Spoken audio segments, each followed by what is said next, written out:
Hey everybody, welcome to Hit Rewind. We're now into the 1993 season, and this is the third discussion we'll be having. The other two I had with Jacob. John's with me on this one. Hey there. So this episode discussing 4 films from 1993. John, which one do you want to discuss first? That's a good question. You know what? Let's do Hot Shots Part 2. Since we have already spoken about the first one. Yeah, I'm actually at a loss now. After watching the second one, I think the second one might be better. I think it's a funnier movie than the first one. I don't know if it's necessarily a better film. The Rambo is, I mean, yes, Top Gun was pretty rife with I can't think of the word. The jokes were there, but there's something so fucking ridiculous about Rambo at this point. The first Rambo was really good. But then the second one turned into this super macho 80s slice of cheese, and then the third one's just a full-on cartoon. So by the time this one comes around, it really, really works. Oh yeah, and that's the thing is, this mostly parodies First Blood Part 2, but also action films of a similar type. But, it's like you get Kickboxer, Basic Instinct, Robin Hood, Star Wars, American Gladiators, and weirdly enough, Terminator 2. And when I say T2 is the weirder pull than American Gladiators or Star Wars, that should tell you something about the humor in this movie. Yeah. Well, here's funny is everybody thinks it is a spoof of Kickboxer. I think people forget that the very beginning of Rambo 3 is what that's from. Rambo is stick fighting in Thailand in the third Rambo, so it's not from Kickboxer, though they happen almost on top of each other. Well, I think it's the it's not the putting his hands in stuff, because I think that was the Rambo 3 part, but it's the actual fight itself is Kickboxer. Yeah. The gummy bears. Our dearly departed friend Dave, who died last year of embolism, the very first movie party we ever had at his house was with Hot Shots Part 2. I think this was actually my first PG-13 movie that I saw sans parents. Because I know I saw this in theaters, and I'm pretty sure it was just with friends and not folks. I'm always surprised that this did about half of what the first one did, and it's not like the way it was in Naked Gun 2.5, because you and I discussed they recycled a lot of jokes from the TV show, and it doesn't have the same energy. And I think if you look at it, is Hot Shots got opened up at the end of summer, whereas Part 2 opened at the beginning of summer, and there was a lot of competition. Whereas when the first one opened, you got 6 weeks there where there's really nothing to compete with it. And it just added just a little bit more every week, just slowly getting up to 70 million, where this one didn't even hit 40.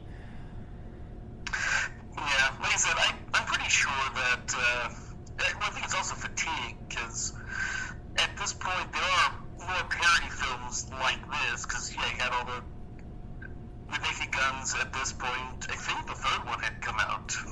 No, the next one, the Part 3 comes out next year. Okay. Yeah, so we're getting 1993 is kind of the end of that massive run of spoof movies, and it gets kind of exhausting because I remember there was a couple months later, it's Robin Hood, Men in Tights, and it's just I think it's kind of lower tier Mel Brooks. I know some people love it, and then there was Fatal Instinct. I think there's a couple others in there, and you can even look at Last Action Hero and say that's almost a spoof movie. Loaded Weapon 1. Right, yeah, okay, yes, that came out earlier in the year. Yeah, I think that might have hurt this one, because, there's definitely had to have been some fatigue, because everyone started kind of wanting to parody these types of films, and, I'll give these films credit. They are funnier than any of those movie films that came later. Yeah, they destroyed the whole genre. Well, it's like they didn't understand. If you took out all the jokes in these sorts of movies, the film should still stand on its own. Yeah. But, it's like, instead of just being a sketch movie. This is still a rescue the hostages movie. Right, and I would say the percentage of gags that work is much higher than almost any other spoof movie around this time.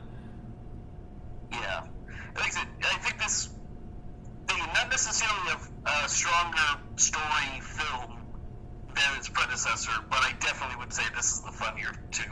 I love the joke we have the two boats crossing on the river. Oh, yeah.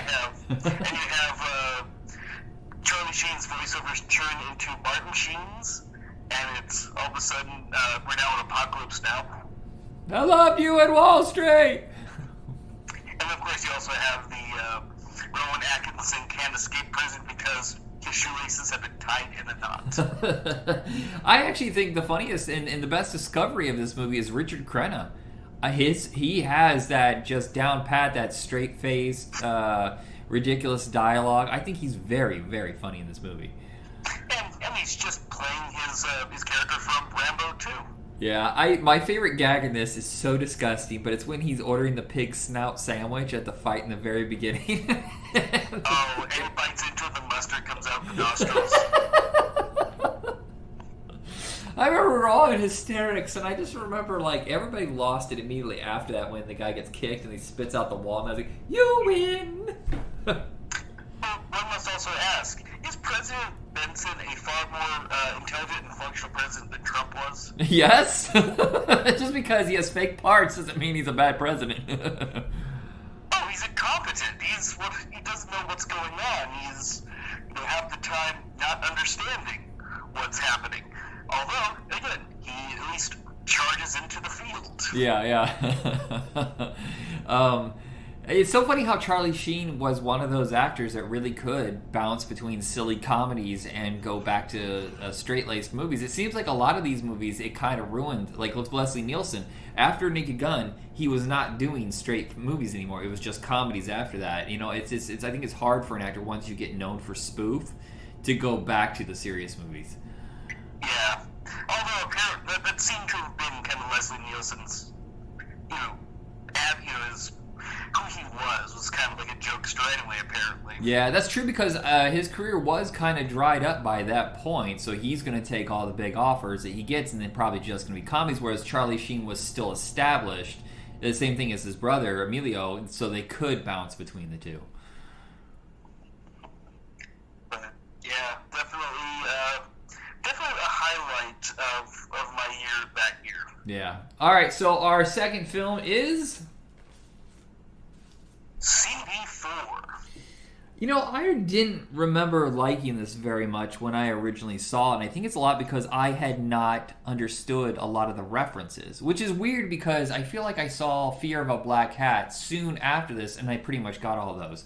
But I wasn't listening to rap. I was listening to nice guy rap. You know, the Fresh Prince of Bel-Air, Fat Boy, stuff like that, and I didn't get a lot of what they were parodying in CB4. Now, as an adult, looking back, it's a lot better than I thought. Excuse me, a lot better than I thought. Yeah, and as much as it's not a one-for-one comparison, this kind of, I guess I'd still go with it. It's kind of the Spinal Tap of rap, because even though you're not getting a full documentary about it, you're kind of, it's got that same sort of feel to it. Yeah, I would say Fear of a Black Cat is much closer to Spinal Tap. Yeah, I was thinking about it, I kept going, unless there's something else I couldn't remember, and then you brought that up, and I went, yeah, that's much closer to it. But, God, Chris Rock is hilarious in this movie. Yeah, and it's so funny how most of the time I feel like he does not get the right role because he seems stiff. Until recently, he seems really stiff and awkward. Like, okay, I love Lethal Weapon 4. It's my favorite entry in the franchise, but he's fucking terrible. He is god-awful. Well, he's just kind of there to do his stand-up material, and that's about it.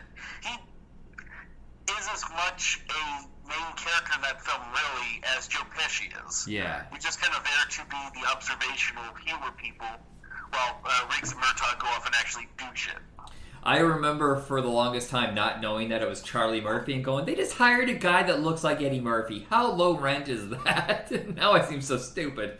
It's like, this time around and watching it, because I've seen this film a bunch of times, but I genuinely just now noticed how much stuff actually goes on in the backgrounds of them, of the wraparound part, Yeah. where they're on the freeway. I did not notice how much stuff actually happens in the backgrounds of those shots, and it is amazing. Just kind of how constantly changing. Where it's like, oh yeah, it's stuff that seems like normal freeway traffic, and then all of a sudden there's some crazy shit, and I forgot to write that shit down. It's a thankless role, and they do a good job, but I do feel like Phil Hartman and Chris Elliott are a little wasted. Yeah, well, again, it's very little about them. Plus, Phil Hartman especially is just kind of there to be PMRC and other reactionary types who existed at the time and were very much there to shut everything down. The songs that they parody are parodies of actual songs. We had this soundtrack in my car when I was a senior in high school, and I remember hearing "Sweat from My Balls" about 1,000,000 times. But this film also has one thing that I always condone, and that's the mistreatment of dummies. The swap out of Chris Rock for the dummy during the sex scene is one of the best and obviously blatant ones I've ever seen, and I'm 100% for it. I didn't know the director of this. I knew her other movies, but I never knew where she came from before this. And she's done like 100 music videos. She did so much of the underground hip hop and alternative music around the late 80s, early 90s. But she did that Cher video with Beavis and Butthead. I got you, babe. Well, that's one of the things. It definitely shows that whoever the person who directed this film had been around people, these sorts of films, because you kind of have to have the feel for the environment to be able to, I would say, authentically deliver something that you can actually buy. Yeah. If you just had some, Kevin Smith, for just example, do that, it'd be like, no, I don't feel this. Yeah, you have to have some sort of experience with it, some authenticity to pull it off. Yeah, but yeah, this and where the guy goes in, I can't think of the character's name, not Dead Mike, where he goes and tries to be Public Enemy. Oh yeah, okay. And his I'm Black song. I'm blickety black and I'm black, y'all. What up, black, y'all? Just thinking of that puts a smile on my face because it's just so hilarious. Well, it's so funny is this is when studios started seeing like there was an opportunity to do hip hop movies. Sadly, most of them tanked and it kind of died off there. But do you remember like it was Who's the Man? And then we started getting. I think a lot of it's because New Jack City made a bunch of money and started realizing. But there was stuff before. So there was Crush Groove, Tougher Than Leather. Like there was studios trying to find a way in, and CB4 is one of the more successful ones. Sadly, I think it's almost been completely forgotten. Yeah, this is another of those films that we talked about before, where films are advertised on comic books. I have very, very clear memories of seeing the film poster for this on the back of Universal Studios must have some long-term contract with Marvel Comics because they were always advertising every single one of their movies on the back. Oh yeah, well, and DC, because whoever was on DC, whoever is tied to that like Dr. Giggles and stuff. Oh yeah, that was Marvel. I remember. I think it was so weird because the guy who created Dark Horse Comics created Dr. Giggles, and yet it wasn't on any Dark Horse Comics. Well, they didn't have money. Well, also, I can't remember. Did Dark Horse Comics even have ads back then? Is that why they were more premium priced? I think so. Because, I don't recall any of the Alien comics I had. Yeah. Well, DC was probably all Warner Brothers movies, but what is our next film? Our next one is the last comedy of this group, So I Married an Axe-Murderer. Yeah, this one I didn't rewatch because I've seen it a million times. I have it memorized. This is, in fact, the second podcast we ever did. Not you and I, but Jacob. In the very beginning of the podcast, back in early 2014, we did some test episodes to see if anybody would even be interested or if the format worked. And we did full-length commentaries for movies that didn't have commentaries. We did Running Man, So I Married an Axe-Murderer, and Caddyshack, and we realized this is taking too long. This is so much of our lives, so we just changed the format. But yeah, So I Married an Axe-Murderer was very early on in our show. And this, I had not seen this film since it literally came out on video. Yeah, remember this did not do well in theaters, but it's one of those that found its audience on video. Then all of a sudden, within like a couple years, everybody knew it. Yeah, it's like, again, at this point, Mike Myers really was a known quantity, and it had a big boost because of Wayne's World. So, it's like I could see why people didn't see it because I remember the advertisements on this film, and they weren't good. Yeah, it's so weird that neither one of them from Wayne's World could really get another movie launched. Well, at least at the time. But then Mike Myers, of course, managed, got Austin Powers. Yeah. And exploded. And Dana Carvey had medical issues. Right. Yeah, I think what I enjoy so much about So I Married an Axe Murderer, and I think what a lot of people enjoy, is it's a very unique voice. A lot of comedies are always trying to appeal to the widest audience possible, but Mike Myers had the confidence to be like, if you have this very specific vision and voice and sense of humor, if it fails in theaters, eventually it'll find people who will enjoy it. Yeah, and I think you have Alan Arkin in this, who is a very polite and nice police chief who ends up trying to sound like a TV and movie police chief after a while, and you need Alan Arkin to do something like that. He is the perfect guy to cast to do something like that. Yeah, and this is the first time I'd ever seen him. I had no idea who he was, and I was like, this guy's really funny. Who is this guy? And then someone eventually told me he was like, all these movies that he was famous for, like, 20 years earlier. Yeah, and I was looking at some little trivia on this, and I guess this was originally written for Chevy Chase.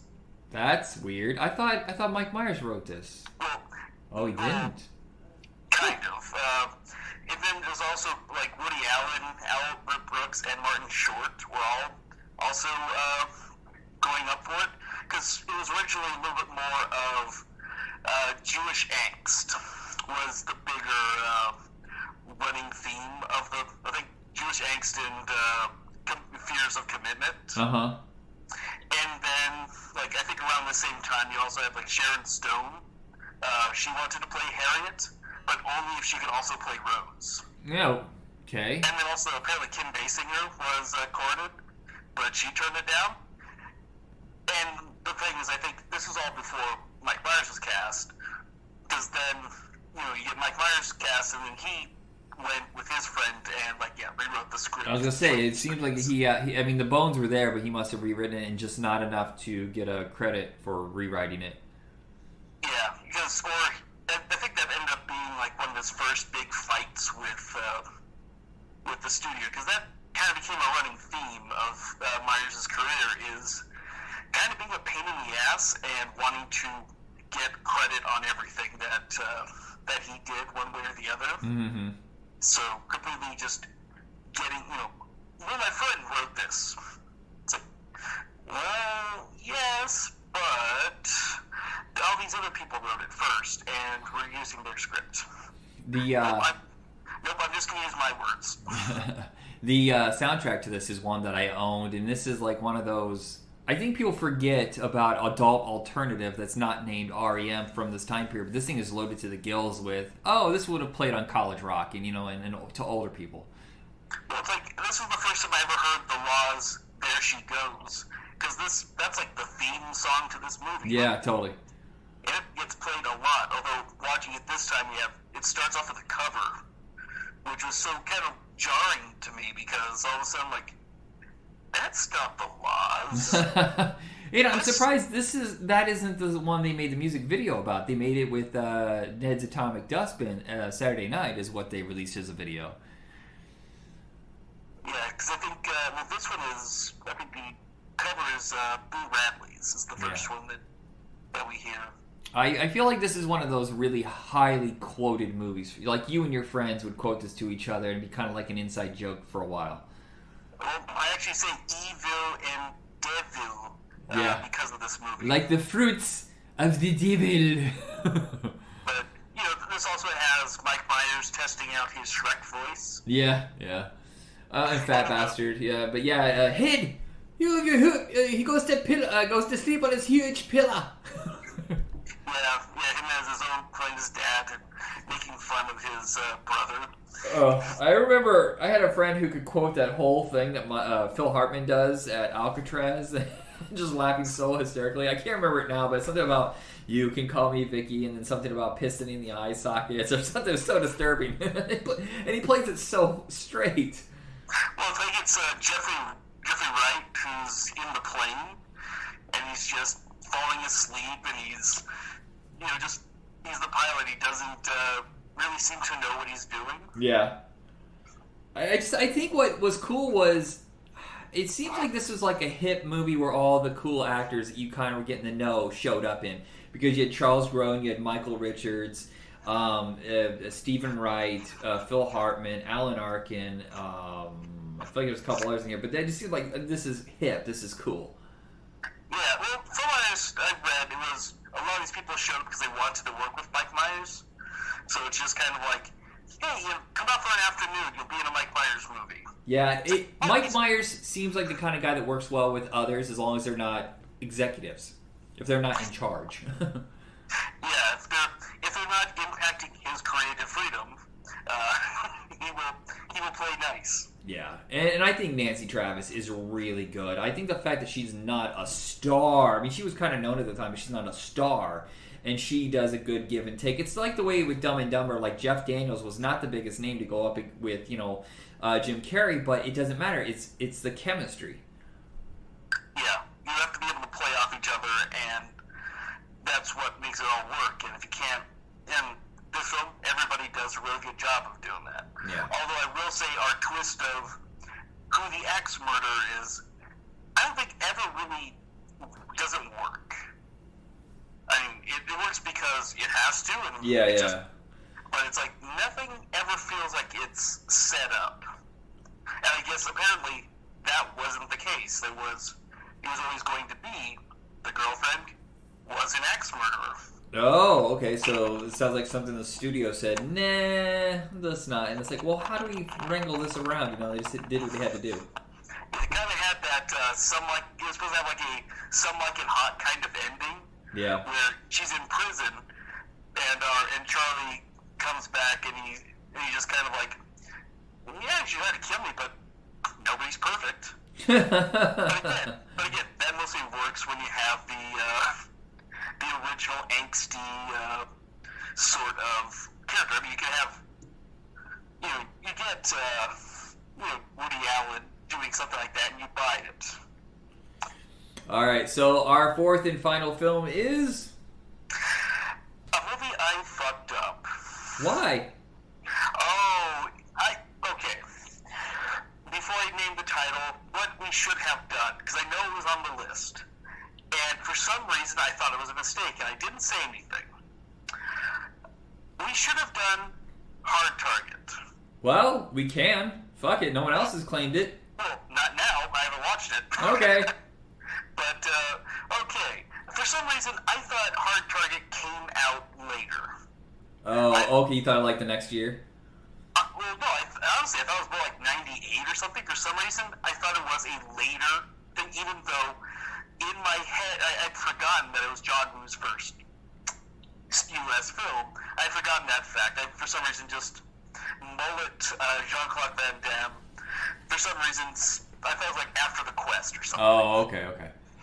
So, in my head, this made more sense, and I wanted to see it, which was Nowhere to Run. Do you regret watching it? I do, actually. Oh, I don't think it's one of his better ones, but I do. I remember at the time enjoying it, and my mom definitely loved it. But it is a remake of Shane. Let's just not kid ourselves. I even told my teacher back then, I was like, this is a remake of Shane, just with lots of nudity and more violence.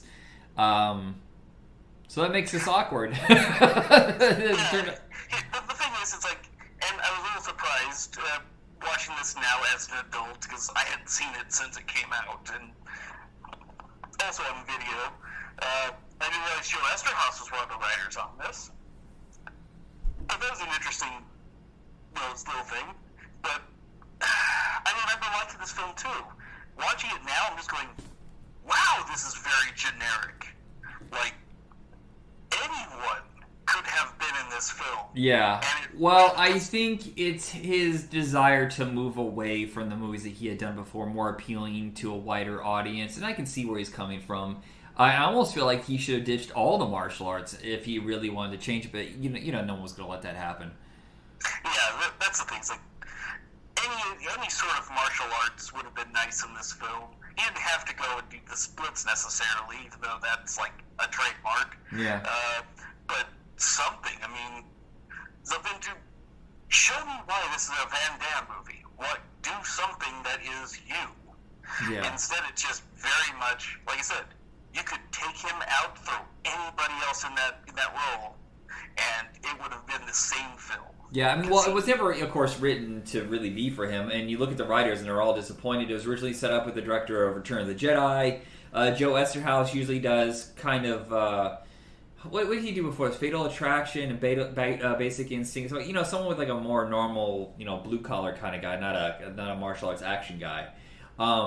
And just, I think eventually no one bought it until, somehow it came around, after all these rejections that it ended up being a Van Damme movie. And I do think it's really well directed, though. I think Robert Harmon is a highly underrated director that just never really got his, credit, because all his movies were discovered later on video, like, his big ones, The Hitcher, of course. This, I think he directs very well. I think the action sequences are phenomenal. With the very few that there are. But he did a really good movie with a crazy person named Jim Caviezel called Highwaymen. Yeah, I do remember that one. It's like I didn't dislike this movie, but I just kind of was. Yeah, I mean, this is an action movie. There's nothing. I don't want to sound overly mean about it. But just kind of thing where it's like, yeah, shit's in focus. Well, like I said, I think this was made specifically. They don't cross the line of action. Yeah, I mean, it made specifically to appeal to family, because he's. It feels like okay, how Seagal was going for just the bros, no emotion, no, he never gets hurt or whatever. There's no underdog quality to it. And Van Damme always seemed the exact opposite of him. And it does seem like after kind of a brutal movie with Universal Soldier, which was at that time his biggest movie, I feel like this was, like I said, to expand his audience to women and people who aren't into the darker stuff. So he was doing the exact opposite of whatever Seagal was doing at the time. Yeah, this is definitely much more a film trying to make him, a little more of a household name, and that basically kind of like go in the suburban mom sort of appeal. But I will say this: he has won. For anybody thinking this is like a family-friendly movie, no, he has won, and it's the early '90s, so it's expected in these movies an intense sex sequence. Yeah, and he does deliver. It's one of those. I think there's only a handful of the films in his career where he also, not this one, but it's like very few films in his career are ones where you never see his ass as well. So, well, young Van Damme was very good looking and he had a pretty good butt, and then the cocaine kind of stole all that. So like I said, I think because I fairly recently watched Universal Soldier, I still like that one. I have a feeling that if I keep going back and revisiting some of his older films, I'm going to be disappointed. Yeah, sometimes it's hard. I will go back to a movie and go, oh no, whoops. That kind of like nostalgia was blinding me. But I will say, if you are a Western fan, you're going to like this because this literally is. I mean, it's the old thing where the train station's coming through and they're going to take out people's land, and they're going to take out this widow and that kind of thing. It's basically that kind of movie. Yeah, when I call it generic, I mean, you have seen this film many times. Yeah. There's nothing that, when I thought about Hard Target, I went, now there's a movie that's like fucking nuts and wild and probably definitely a good time at the movies. This one is just kind of, is anything on? Yeah. What? Yeah. Just, Yeah, Saturday that's afternoon. I like to joke. I like to joke that Hard Target is only 18 minutes long if you take out the slow mo.